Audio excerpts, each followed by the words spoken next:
Muito boa noite, minha Paraíba. Estamos ao vivo, começando a partir de agora mais um Frente a Frente pela sua TV Arapuã, nesta segunda-feira, dia de vitória da seleção brasileira na Copa do Mundo. Brasil todo comemorando, mas falando em política, quem comemorou o resultado das eleições 2022 aqui na Paraíba foi o PSB do governador João Azevedo. Além da reeleição do próprio governador, o partido viu o Geraldo Alckmin chegar à vice-presidência da República. Será que essa função, será que esse espaço ocupado em nível nacional vai ter reflexos positivos aqui para a Paraíba? Será que o partido vai indicar ministro para o governo Lula?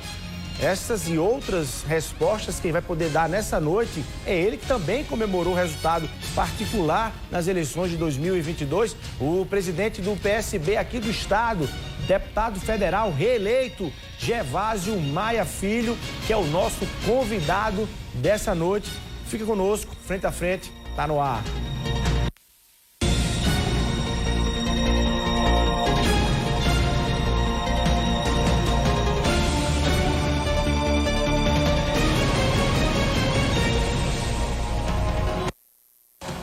Deputado federal Gervásio Maia, muito boa noite, seja muito bem-vindo aqui no Frente a Frente, nesse dia de jogo do Brasil. Obrigado pela sua presença. Eu que te agradeço, Torres, pelo convite, pela oportunidade de conversarmos aqui um pouco sobre política. Ao tempo em que, claro, quero mandar um forte abraço aos telespectadores, sei que são muitos, pela audiência do seu programa. Assistiu o jogo onde? Em casa. Gostou do que viu? Com certeza. É um jogão. Bom demais.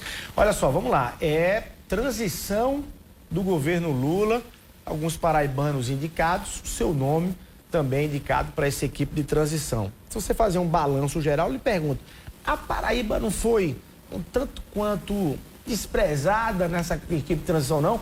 Poucos nomes, ali na questão da cúpula maior ali dessa discussão, sem a presença de muitos paraibanos, ou a gente está fazendo uma leitura muito crítica em relação a isso? A Paraíba está contemplada mesmo? Olha, Torres, eu posso falar em relação ao PSB, o meu partido. Houve um entendimento do presidente nacional, Carlos Siqueira, de indicar parte da bancada federal do PSB para participar da composição. Isso foi um entendimento construído com o nosso vice-presidente eleito, Geraldo Alckmin, e de outros que também integram as hostes do partido. São muitos que integram por todo o país, mas a ideia que se buscou foi de fazer com que, na comissão de transição, todos aqueles estados em que o partido tem representatividade pudesse se fazer presente, e eu fiquei muito honrado, já que fui indicado para o segmento, para o grupo de trabalho, para o GT do Desenvolvimento Regional. Esse é o seu papel lá. Já teve reuniões? Já. Nós tivemos a primeira reunião na quarta-feira da semana passada, com integrantes do Ministério do Desenvolvimento Regional. Inclusive, eu aproveitei para falar sobre a suspensão, a paralisação das atividades dos carros-pipa no Nordeste. E o que eu ouvi do secretário nacional, que se chama Alexandre, é de que o governo não observou o orçamento e, com isso, tem que fazer uma suplementação para que o programa possa voltar à normalidade. Enquanto isso, as pessoas ficam com sede. E aí, claro, eu pedi que fosse feita a anotação para que a gente possa ter no orçamento de 2023, que vai ser votado agora até dezembro, um valor que possa atender o ano de 2023 inteiro, sem gambiarras, porque é um programa que não pode parar. Deputado, deixa eu repetir para você a pergunta que fiz na abertura aqui. É objetivamente a presença de Geraldo Alckmin, de alguém do PSB, do partido do governador João Azevedo, na vice-presidência da República, efetivamente nós teremos um retorno diferenciado para Paraíba? As portas estão abertas. Qual é o seu grau de relação direta, inclusive, com Geraldo Alckmin? A gente tem essa interlocução direta aí? Eu sempre digo que, com todas as dificuldades e com todos os desafios que a gente tem pela frente, mas o ano de 2023 e 2024 será o ano das oportunidades para a Paraíba. Primeiro porque a Paraíba hoje é o estado que tem a menor dívida do Nordeste. em relação à arrecadação. Ou seja, de todos os estados do Nordeste, quando a gente fala de situação fiscal, a situação da nossa economia, ela é uma situação diferenciada em todo o país. Então, o Estado tem dinheiro em caixa, toca as obras sem atrasar um único dia, sobretudo porque tem dinheiro em caixa, cumpre com as obrigações em dia, e isso nos dará a oportunidade de chegar para o governo federal. Nós teremos uma equipe formada por pessoas que a gente tem muito acesso, que a gente tem amizade, que a gente tem conhecimento. O vice-presidente Alckmin tem feito um grande trabalho, principalmente nesse momento, que é um momento delicado, o momento da transição. Então, eu tenho certeza que não só integrantes do próprio partido estarão compondo o governo do presidente Lula e Alckmin, mas também dos demais partidos que estão na aliança, compondo espaços importantes para que a gente possa fazer essa parceria do governo federal com o governo estadual, o governo João Azevedo. A gente tem como fazer aqui uma projeção, aí há perspectiva nesse sentido, de que o partido possa ocupar aqui aí indicações da Paraíba, ministério no governo Lula, deputado? Acho pouco provável, porque nós temos um time no partido com nomes que estão já posicionados para a possibilidade de ocupação de cargos importantes, que tiveram assim um papel muito importante na eleição desse ano. Poderia citar aqui um nome: Marcelo Freixo. Foi candidato lá do Rio de Janeiro. Foi candidato a governador no estado do Rio de Janeiro. Não venceu as eleições, mas é um quadro que poderá estar ocupando um cargo no governo federal. Nosso ex-governador de São Paulo, Márcio França, que também teve um papel muito importante, inclusive em relação à vinda do ex-governador Geraldo Alckmin às hostes do partido. A filiação de Geraldo Alckmin teve o trabalho assim de grande relevância do ex-governador, que foi candidato a senador, teve uma votação gigantesca.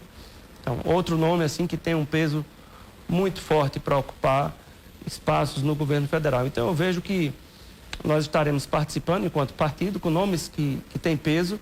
Isso vai ser muito importante para a Paraíba, vai ter um reflexo muito positivo aqui no nosso estado. O próprio presidente eleito Lula tem disse na campanha e disse depois de eleito que ele não pretende fazer um governo majoritariamente do PT, um governo muito mais plural, muito mais aberto nesse sentido, o que daria mais espaços, inclusive, para os partidos aliados. Você acha que não tem mais outros espaços e paraibanos podem ocupar? E aí eu até saio do PSB para falar em outros partidos e outros nomes. O senador veneziano Vital do Rego está compondo a equipe de transição também. Fala-se no nome do deputado federal Hugo Mota.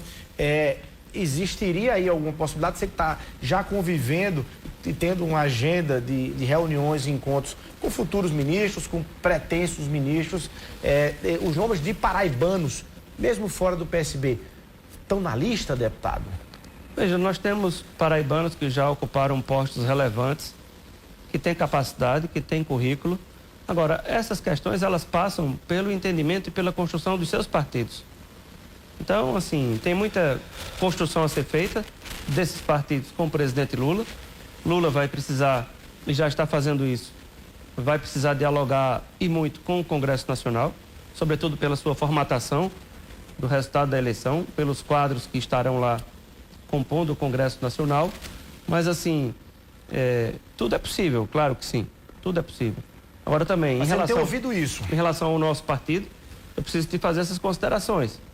Que esses nomes estão aí bem posicionados e nós estamos, inclusive, defendendo que esses nomes possam realmente ocupar esses espaços, sobretudo no primeiro escalão. Serem confirmados, esses nomes mais nacionais. Do nosso partido, Marcelo sim. Freixo, Márcio França. Agora, eu não sou baú, e aí, para ficar guardando as coisas, e você fez ali nos bastidores, antes da gente começar, uma menção de paraibanos lá de Brasília dizendo: olha, deputado, vou trabalhar o seu nome para algum ministério, o seu nome, deputado Gervásio Maia, para um ministério tal. Isso você rechaçou porque não vê que tem mais gente na lista, ou é algo que pode sim acontecer lá para frente? Eu não considero essa possibilidade, Torres, porque um partido que trabalha pensando no conjunto de todas as coisas que estão ali inseridas e que considera os cenários que possam trazer o fortalecimento do partido com estratégias bem montadas, você tem que trabalhar priorizando situações. E é isso que eu te falei. Nós temos esses quadros que prestaram um papel muito importante para o partido, agora no pleito passado, e que nós estamos defendendo que eles possam ocupar esses espaços. Se eu colocasse o meu nome à disposição, eu estaria destoando dessa defesa que eu estou fazendo desses nomes. E a gente sabe que há uma limitação de espaços e que a gente não pode trabalhar com um leque muito amplo. A gente tem que trabalhar com aquilo que é mais ou menos possível dentro da realidade do tamanho do próprio partido. Então, assim, eu não me coloco nessa posição, pelo menos nesse momento, mas seguirei trabalhando que esses outros quadros do partido possam realmente ocupar espaços importantes para que o partido possa dar a contribuição que tem dado, não só durante a eleição, mas agora na transição, e vai dar, com certeza, toda a contribuição na reconstrução do país. Para não perder esse gancho aqui, abrir só uma janelinha específica sobre esse tema, quem ficaria numa expectativa muito grande de você ser chamado ou convocado para algo é o deputado estadual Ricardo Barbosa, que ficou aí na primeira suplência para deputado federal e deve estar, vou usar uma expressão aqui, lambendo os beiços, esperando ali uma oportunidade de assumir o mandato federal no Congresso. Você tem essa previsão? Dentro do partido, o próprio governador João Azevedo chamou o deputado Gervásio para dizer, em algum momento você vai abrir para Ricardo Barbosa e tudo. Tem essa construção, deputado? A gente tem conversado muito sobre todos os temas do partido aqui no estado e também no campo nacional. Eu tenho conversado muito com o governador João, inclusive nós teremos uma reunião muito importante amanhã à noite em Brasília. O governador João também estará viajando a Brasília. Vocês vão amanhã para Brasília? Amanhã de manhã. Qual é a pauta? Não, nós temos uma reunião com diversos integrantes do partido à noite, na residência da deputada baiana, Lídice da Mata, e vai ser uma reunião exatamente para a gente traçar as ideias, aquilo que a gente precisa construir para frente. A reunião que nós tivemos com a Alckmin na semana passada foi uma reunião de mais de 2 horas, uma reunião muito importante, restrita apenas à bancada, a atual bancada do PSB, e eu tive inclusive a oportunidade de falar sobre temas muito importantes aqui da Paraíba, temas relevantes e que, se a gente conseguir inserir isso no projeto, no plano de governo do presidente Lula e Alckmin, é um passo largo. Como por exemplo? Eu falei ao nosso vice-presidente eleito que o presidente Lula, logo que anunciou o apoio no segundo turno à reeleição do governador João, que ele fez uma fala se comprometendo com o 3º eixo da transposição das águas do Rio São Francisco aqui na Paraíba. E eu disse, Alckmin, para a gente fechar esse projeto com chave de ouro, é preciso que a gente busque um planejamento para fazer com que essas águas possam ser aproveitadas não somente para o consumo humano, mas também para as nossas terras, que são terras férteis. Nós temos terras férteis, nós temos mão de obra qualificada e nós temos sol o ano todo. Sol, água, terras férteis e mão de obra qualificada podem se transformar em muitas riquezas. Agora, é preciso que o governo federal tenha um planejamento. Você tem ali o canal, a transposição passando por centenas e centenas de terras na Paraíba, e seria muito interessante que o governo federal pudesse planejar algo nesse sentido. Agora, deputado, a expectativa vai ser muito grande nesse sentido, porque o governador João governou a Paraíba nesses 4 anos diante de um presidente Jair Bolsonaro que chamava os governadores do Nordeste de, inclusive em alguns momentos, falou em corrupção dos governadores do Nordeste, nesse tal do consórcio aí na história da pandemia, que atribuía aos governadores do Nordeste, incluindo João Azevedo, o desemprego, o fechamento de empresas e tudo. Agora, e mesmo assim, o governo federal apresenta números de repasses de recursos federais que não me parece que tiveram rebate e reação por parte do governo estadual. Se vocês ficarem no empate ali com o governo de Jair Bolsonaro, já vai ser uma cobrança, né? Há uma expectativa de um retorno maior, objetivamente, do governo federal para com a Paraíba no governo João? O governo Bolsonaro nos negou até um empréstimo na Caixa Econômica Federal. Você veja, nós somos o estado com a menor dívida do Nordeste. Ou seja, nós temos capacidade de sobra para a contratação de empréstimos. E a contratação de empréstimos se faz muito importante, principalmente quando você planeja obras estruturantes. Tem um impacto muito positivo em um estado. E até isso foi negado. As portas dos ministérios eram fechadas, não só para Paraíba, mas para o Nordeste como um todo.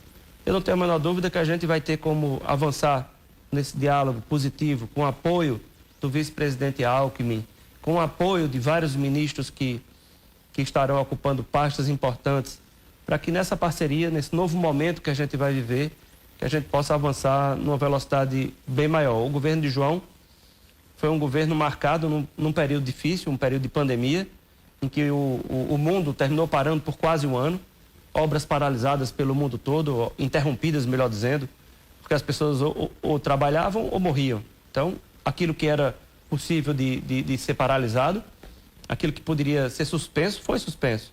Apenas os serviços essenciais se mantiveram. Mas o governador João conseguiu realizar obras em 223 municípios. Isso não é pouco, porque fez isso com recursos próprios.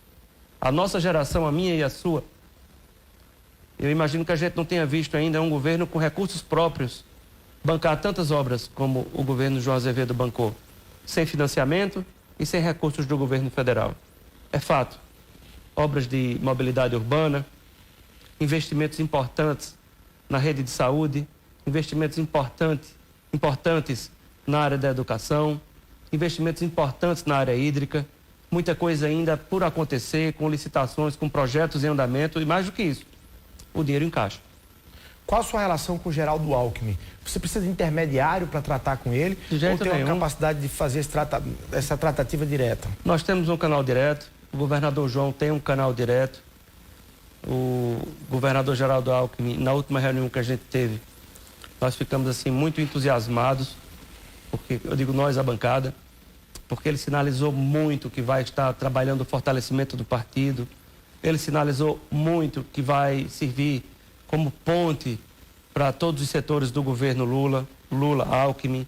Então, assim, a gente saiu de lá feliz da vida, porque nós que passamos esse tempo todo na oposição, sem qualquer horizonte que pudesse dizer temos uma obra estruturante nisso ou naquilo, o que é que veio aqui para o Nordeste, o que é que veio para Paraíba? Absolutamente nada. Aliás, o atual presidente não deu conta nem de fazer o plano de vacinação, porque atrasou a compra das vacinas.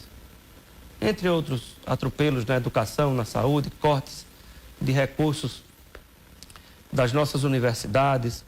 Então, assim, se você olhar o orçamento de 2022, se você olhar o orçamento que está lá rabiscado para 2023, você se assusta. Sabe quanto tem para habitação? 30 milhões de reais. 30 milhões de reais você não resolve. Para o Brasil todo. Você não resolve o déficit habitacional de um município de pequeno porte. 30 milhões de reais. Para o Brasil, com dimensões continentais. Então, o orçamento ele está todo distorcido. E o que a gente precisa fazer nesse tema da transição, com a equipe de transição, é votar um orçamento em dezembro próximo mais perto da realidade. Inclusive, chegou agora a PEC do Bolsa Família. Eu quero perguntar, inclusive, que é um dos assuntos dessa segunda-feira, inclusive, se protocolada no Congresso, no Senado Federal. Mas antes, só para a gente fechar aqui, deputado, primeiro fazer o registro que hoje, na segunda-feira, a gente está falando do governador João Azevedo, hoje pela manhã, o governador João Azevedo, ao lado do secretário estadual da Fazenda, Marialvo Laureano, assinou um decreto, garantindo e assegurando mais facilidades para as pequenas e microempresas aqui na Paraíba, aquelas que estão registradas aí no Simples Nacional. Está aí a imagem da audiência, da reunião de hoje com os setores aí do empresariado aqui na Paraíba, garantindo facilidades no parcelamento de quem tem débitos com o ICMS, com impostos estaduais, sobretudo para as pequenas, para micro e as pequenas empresas aqui na Paraíba, aquelas que estão, como eu disse, registradas no Simples Nacional. Há aí uma série de facilidades para quem vai fazer esse parcelamento e pagamento desse débito e, naturalmente, regularizar sua situação junto ao fisco estadual. Isso foi hoje pela manhã, antes do jogo, inclusive, do Brasil e Suíça, o governador João Azevedo. Deputado, falando de orçamento, a bancada federal paraibana foi extremamente criticada esses dias, porque ao compor as emendas por o Orçamento Geral da União, me parece que tem ali algumas distorções, por exemplo, emendas num valor muito maior para um hospital lá, o HELP, lá dos Gadelha, lá em Campina Grande, e pouco para o trauma do sertão ou para a duplicação da triplicação da BR-230, enfim, outras obras mais importantes aqui para a Paraíba. O que foi que houve, deputado, lá?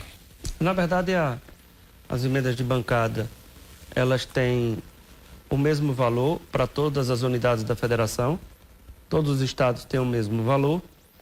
E o que é que acontece? Quando você vai definir a distribuição desses recursos, a bancada faz o rateio, são 15 congressistas na Paraíba. Então, digamos que você tem aí...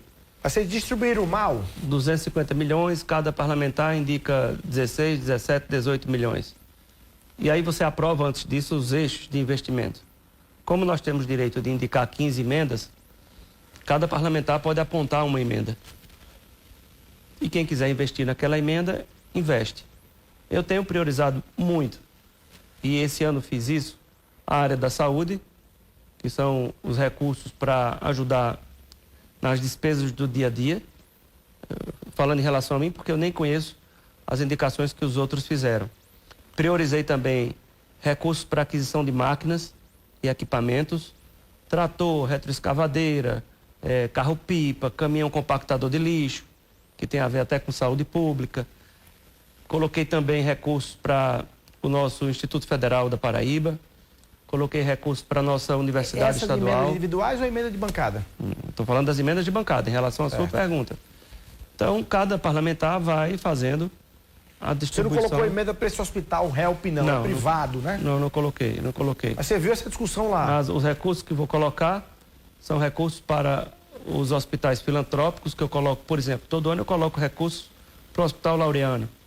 Inegavelmente é um hospital que tem um histórico de bons serviços para o estado todo. Para o Hospital São Vicente, para o Hospital Padre Zé e para o Hospital da FAP em Campina Grande. Em algumas unidades de saúde do governo do estado, hospitais regionais sobretudo, as UTIs de Catolé do Rocha, as UTIs de Picuí, as UTIs que serão feitas lá no Hospital Regional de Cajazeiras.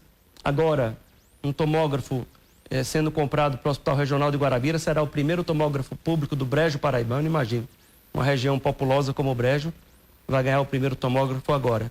Estamos colocando um arco cirúrgico, agora também nessa rodada, recursos para o EPB, Campus Guarabira, Campus Catolé. Então eu tenho feito essa distribuição de forma a atender aquilo que eu entendo que seja mais urgente, que possa, de certa forma, trazer um impacto positivo na vida das pessoas. Mas você acha que seus colegas pisaram na bola, para usar uma expressão da Copa do Mundo? Quem sou eu para estar criticando quem quer que seja? Acho que cada um responde por si. Eu tenho essas prioridades na saúde, a gente tem investimentos que são muito importantes, principalmente nas regiões mais distantes dos grandes centros.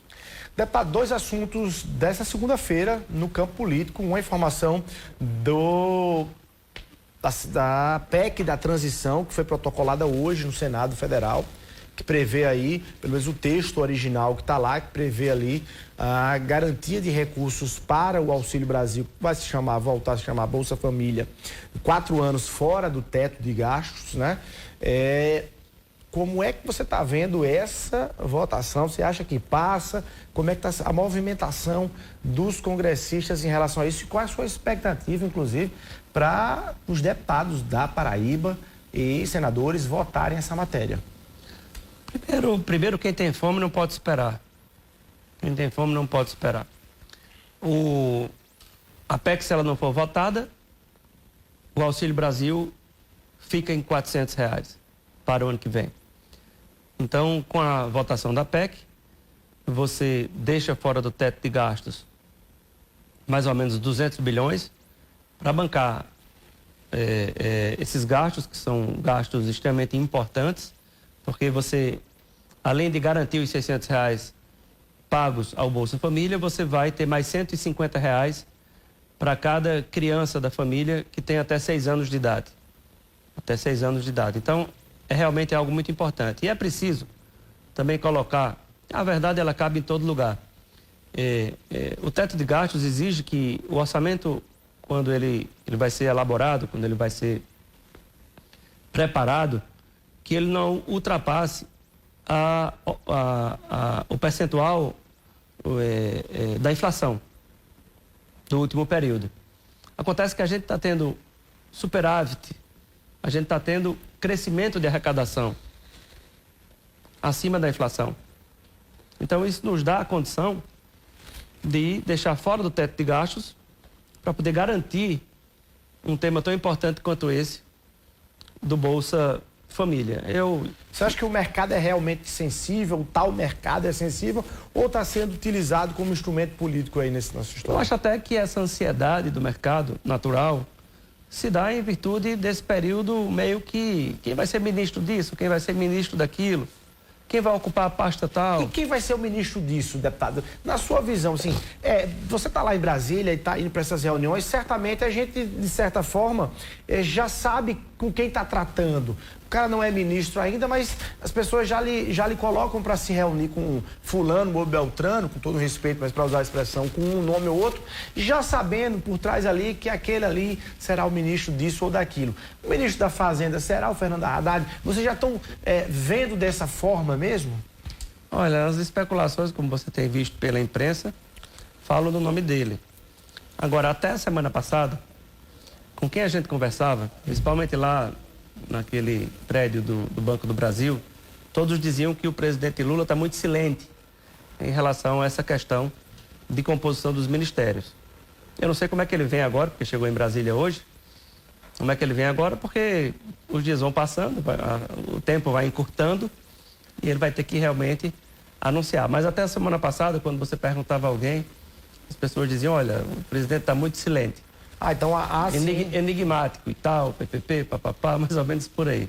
Então você não tem como dizer assim, olha, tem alguns nomes que a gente já está tratando, ele já com status e tamanho de ministro já para ser. Não, você escuta aqui ali nos bastidores, isso. Fulano de tal é citado para isso, Beltrano é citado para aquilo, tem o nome de não sei quem, mas assim, tudo meio que, tudo muito solto ainda, né?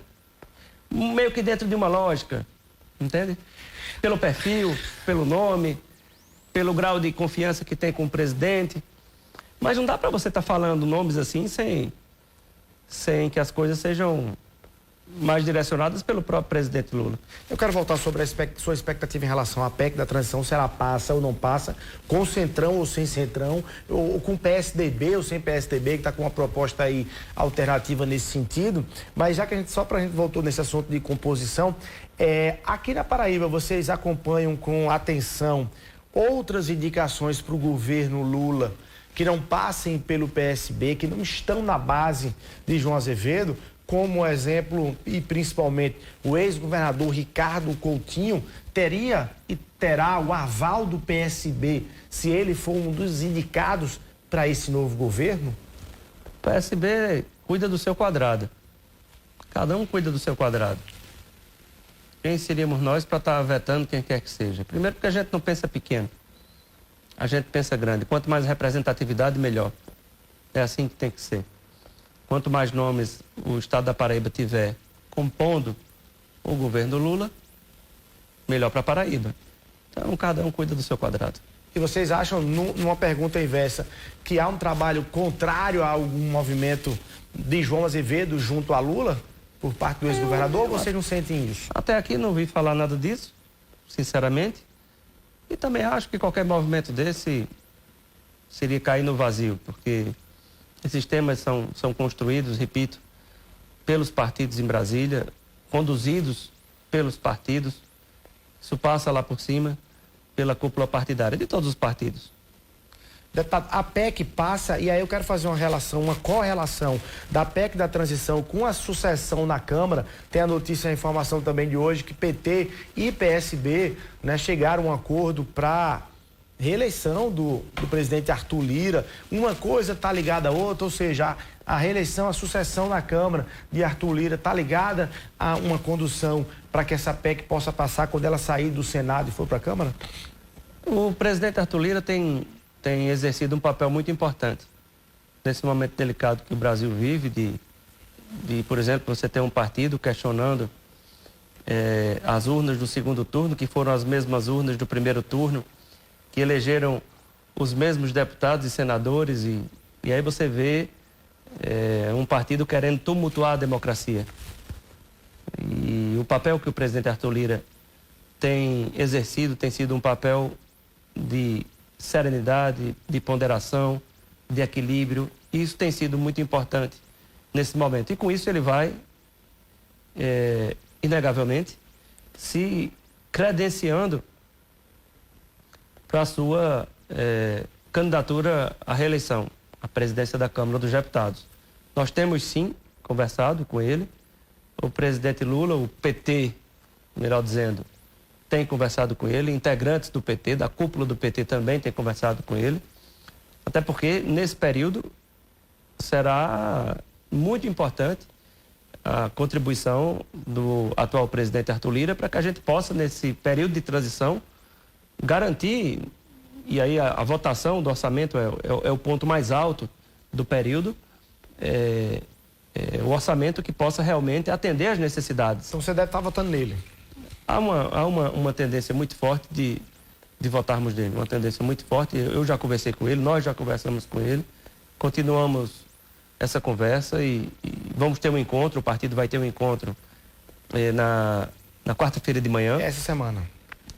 Já agora, na próxima quarta, e há realmente essa possibilidade de estarmos votando no atual presidente Arthur Lira. Com esse encontro com o governador João ou não? Esse especificamente só com a bancada? Não, o encontro que o governador João vai participar será na casa da deputada federal reeleita, Lídice da Mata, que já foi prefeita de Salvador, já foi senadora da República. E lá a gente vai estar conversando um pouco sobre as estratégias, sobre os nomes que estão sendo ventilados, sobre as possibilidades dos espaços no governo do presidente Lula.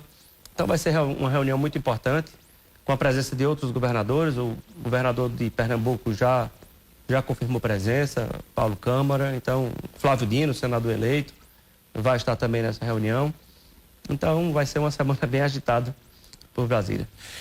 Deputado, já que a gente está falando na sucessão da presidência da mesa da Câmara Federal, vamos aqui para Paraíba, vamos voltar aqui para Paraíba para falar na disputa pela presidência da Assembleia Legislativa, da qual você já participou alguma vez, já foi presidente da Assembleia, já participou diretamente dessas eleições. Esses dias o deputado Evásio Bezerra do PSB cobrou particularmente do partido aqui na Paraíba, que saia da arquibancada, saia da condição de mero espectador dessa disputa e se posicione, entre para disputar. Vocês estão só olhando o jogo de fora mesmo dessa disputa, ou seja, está nas mãos já do Republicanos com Adriano Galdino, o Republicanos que quer os 4 anos, é isso mesmo? Já está definido, sacramentado isso para o PSB vai ficar só olhando essa disputa, deputado? O deputado Evásio tem cobrado uma reunião que nós ainda não fizemos, depois das eleições. Eu vou agendar essa reunião com a bancada lá no partido, para que a gente possa fazer uma avaliação da eleição, uma avaliação do que se pretende para frente. Isso é muito importante.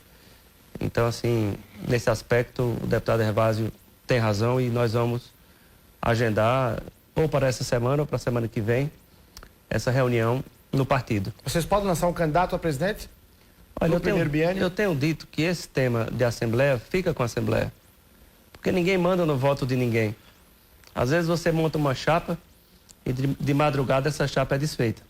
Aliás, isso já aconteceu aqui na Paraíba. Então, acho que até em respeito aos 36 deputados, em respeito aos partidos que estão ali representados, é preciso que essa condição se dê pelo colegiado.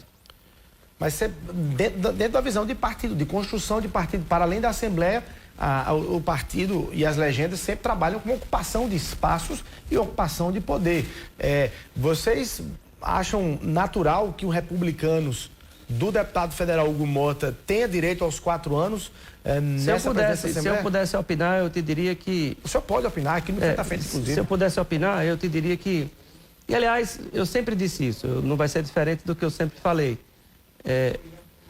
Quanto mais eclética a mesa, mais forte a casa.